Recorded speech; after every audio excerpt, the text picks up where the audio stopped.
My name is Brian Skibinski, and I'm going to be playing the role as a personal training manager at Experience Fitness in Brookfield, where I currently work.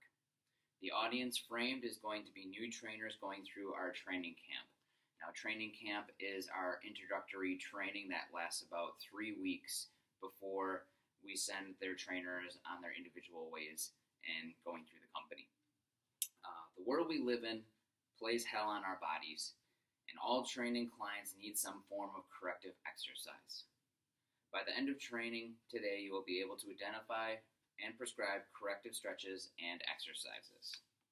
Now, according to the National Academy of Sports Medicine, the client movement postural screen is used to identify and correct bodily compensation patterns that can lead to injury.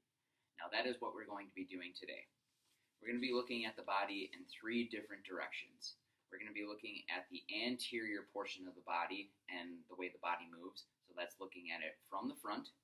We're going to be looking at it from the lateral perspective, which is from the side, like so. And then we're going to be looking at it posteriorly, which I'm not going to be turning my back to you, so you'll just have to use your imagination.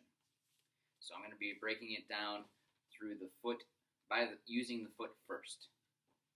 Now, when we look at the body and we're getting set to do a squat form, if your foot turns out, so you're getting set up in your squat position, you'll have to imagine this since you won't be able to see my feet. What happens is when you squat, your foot is going to turn out this way, okay? Now, what that means is that the calf complex is extraordinarily tight. So what is going to happen is your foot is turning out like so. We got some tightness in that calf, and what we need to do is we need to practice some form of myofascial release. That is using your foam roller. So, according to the foam roller, a prominent physical therapist by the name of Walt Fritz wrote an article for myofascialpainrelief.com and stated, myofascial release, or foam rolling, is simply one of the most effective methods of relieving pain, restoring posture, and returning one to function. So, what we need to do is we need to strengthen and stretch that calf muscle.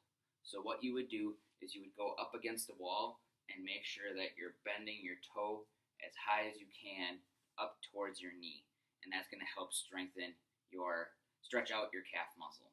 Now, what you also need to do is you need to practice some form of dorsiflexion with the foot. So what that is you're going to do toe raises, bringing those toes up to your knee to strengthen your peroneal muscles. Now, those are the muscles that run right down the side of your shins, and that is going to help counteract the tightness that is in the calves that need to be stretched. Now, while we're set up in our squat formation here, you want your knees to stay right in line with your big toes. Now, what happens if you're looking at the knees from the front perspective and your knees buckle inwards? What that means is that your adductor complex is extremely tight. Your adductors are on the inside of your thighs. And what